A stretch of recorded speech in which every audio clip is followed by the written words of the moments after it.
Quand les calvities précoces deviennent légion, quand les petites filles ont des pubertés précoces, quand les jeunes filles ont des règles plus douloureuses, quand il y a une multiplication des cancers du sein, tout ça vient d'une cause commune.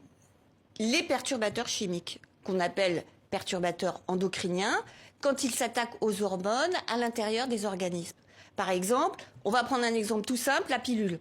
C'est un médicament, mais c'est un perturbateur hormonal, par définition, puisque justement, il va jouer sur les hormones. Eh bien, la pilule, les femmes le savent pas toujours, mais c'est un cancérigène, classé officiellement cancérigène par l'OMS, avec 38% de cancer du sein en plus quand on est sous pilule. Oui, alors plein de choses.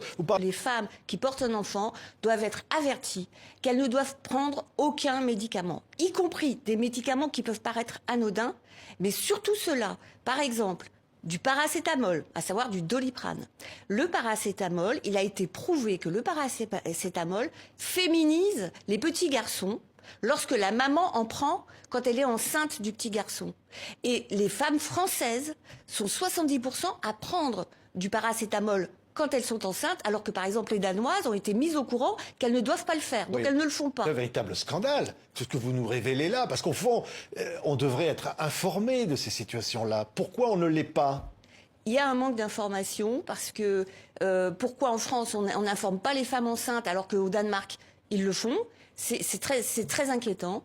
Parce que justement, c'est au moment de la grossesse que tout se joue, parce que vous fabriquez dans le ventre de la mère des maladies qui se développeront à l'âge adulte.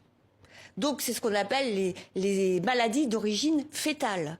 C'est-à-dire que si votre maman, à un moment crucial de la grossesse, au moment par exemple où se fait la différenciation sexuelle, dans le ventre de la mère, si à ce moment-là, elle est imprégnée de produits chimiques, la différenciation sexuelle se fera pas de la même façon. Oui.